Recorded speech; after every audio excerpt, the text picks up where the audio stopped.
Welcome friends, আমি Sumanta edtech টিউটোরিয়ালে তোমাদের সকলকে স্বাগত।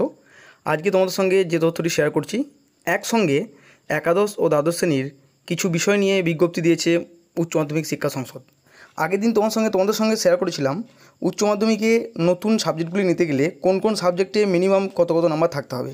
সেখানে অ্যাকাউন্টেন্সি এবং কস্টিংয়ের ক্ষেত্রে বলা হয়েছিল মাধ্যমিকের ম্যাথামেটিক্সে 35% মার্কস পেতেই হবে। সেখান থেকে বোর্ড কি জানালো যে মাধ্যমিকে ম্যাথামেটিক্সে 35% না পেলেও অ্যাকাউন্টেন্সি এবং কস্টিং এবং ট্যাক্সেশন এই সাবজেক্টগুলো 11-এ নেওয়া যাবে। অর্থাৎ এই সাবজেক্ট দুটোর ক্ষেত্রে কোনো ন্যূনতম সাবজেক্টের বার রইল না। এটা একটা ভালো খবর। দেখো, তোমাদের সঙ্গে শেয়ার করছি তথ্যটা। স্কুলগুলিতে 11-এর ভর্তির ব্যাপারে স্কুলগুলি কতগুলি করে ছাত্র ভর্তি নিতে পারবে সেই বিষয়ে একটি বিজ্ঞপ্তি জারি হয়েছে।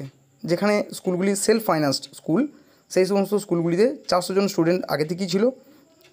সেখানে তারা কী করতে পারবে, 400-র বেশি ভর্তি নিতে গেলে পারমিশন নিতে হবে, রিজিওনাল অফিস থেকে পারমিশন নিতে হবে। যদি পারমিশন দেয় তবেই তারা পারবে। আর গভর্নমেন্ট স্পন্সর স্কুলগুলিতে আগে থেকে 300 জন স্টুডেন্ট ভর্তি নেওয়ার অনুমোদন ছিল। সেখানে তারা 100 জন বেশি ভর্তি নিতে পারবে ডিআইয়ের পারমিশন নিয়ে।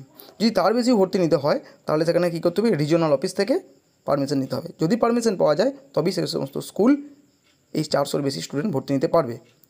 এবং এই প্রক্রিয়াটি 30শে জুনের মধ্যে জানাতে হবে, 2024 সাল 30শে জুনের মধ্যে জানাতে হবে।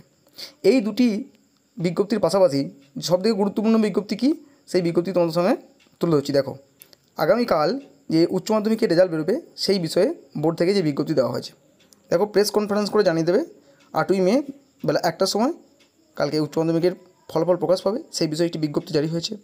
এবং এই উচ্চ মাধ্যমিকের ফলাফল জানার জন্য ছাত্রছাত্রীরা খুব উৎসুক হয়ে আছো। কী হবে, কেমন হবে, ভালো হবে না খারাপ হবে, কারণ এর উপরই নির্ভর করবে পরবর্তী শিক্ষা জীবন। তাই বলবো, তোমরা চিন্তা করো না, কালকে রেজাল্ট দেখো, ভালো করে রেজাল্ট দেখো, সুস্থ থাকো। আজকে কোন কোন ওয়েবসাইট থেকে তোমরা রেজাল্ট জানতে পারবে সেই বিষয়েও প্রেস বিজ্ঞপ্তি করে দিয়ে দেওয়া হয়েছে। দেখো 1টার সময় রেজাল্ট আউট হবে প্রেস কনফারেন্সের মাধ্যমে, এবং দুপুর 3টের পর থেকে এই ওয়েবসাইটে এবং অ্যাপের মাধ্যমে রেজাল্ট জানা যাবে। যে ওয়েবসাইট থেকে রেজাল্ট জানা যাবে, দেখো এই ওয়েবসাইটগুলো আছে, মোট 13টা ওয়েবসাইটে দেওয়া আছে। এই 13টা ওয়েবসাইটে তোমরা যে কোনো একটা ওয়েবসাইটে ঢুকবে, ক্লিক করবে। ওয়েবসাইটে ঢুকলে তোমরা কী দেখতে পাবে, সেখানে রোল নাম্বার দেওয়ার একটি জায়গা থাকবে এবং date of birth. Roll number এবং ডেট অফ বার্থ এন্ট্রি করলেই বা সাবমিট করলেই সেখান থেকে তোমাদের রেজাল্টই দেখতে পাবে।